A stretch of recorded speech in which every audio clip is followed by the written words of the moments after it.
दिव्यांग उमेदवारांसाठी पंडित दीनदयाल उपाध्याय रोजगार मेळाव्याचे भव्य स्वरूपात उद्घाटन। याबाबत अधिक वृत्त असे की जिल्हा कौशल्य विकास रोजगार व उद्योजकता मार्गदर्शन केंद्र मॉडेल करियर सेंटर धुळे, जिल्हा दिव्यांग सक्षमीकरण अधिकारी जिल्हा परिषद धुळे व यूथ फॉर जॉब देवपूर यांच्या संयुक्त विद्यमाने आज दिनांक 4 फेब्रुवारी 2025 रोजी सैनिक लॉन्स या ठिकाणी सकाळी 9 वाजता दिव्यांग उमेदवारांसाठी पंडित दीनदयाल उपाध्याय रोजगार मेळाव्याचे आयोजन करण्यात आले होते।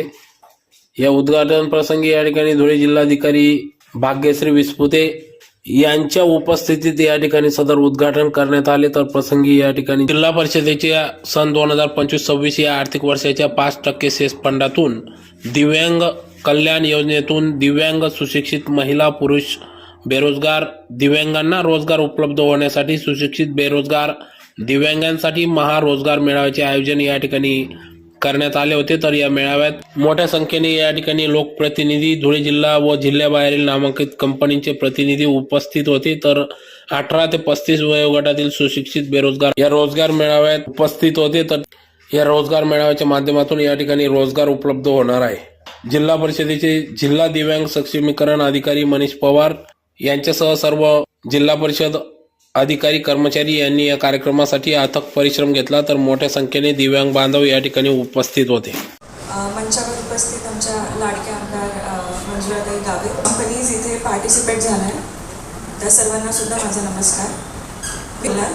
ऑलरेडी सगळ्यांनी खूप मार्गदर्शन केलं आहे। माझं बोलण्याचं फक्त इतकं राहील की सगळ्यांनी सांगितलं की दिव्यांग त्यांना काहीतरी थोडं कुणाला बघायला कमी आहे किंवा चालायला थोडा त्रास असेल तर काहीतरी ॲडिशनल परमेश्वराने कृपा केली असेल किंवा एक दुसऱ्या प्रकारे तुम्हाला स्ट्रेंथ दिली असेल असं आपण समजतो।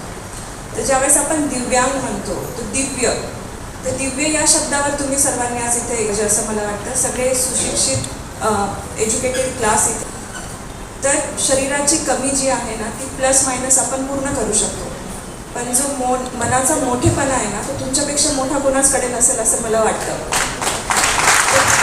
तुमच्याकडे जी सद्भावना आहे, स्वभाव आहे, नैतिकता आहे ती आयुष्यभर जपून ठेवा आणि तीच तुम्हाला कामात येणार आहे। आता इथे ज्या कंपनीज पार्टिसिपेट करत आहेत मी त्यांना सुद्धा रिक्वेस्ट करते की त्यांनी खूप पॉझिटिव्हली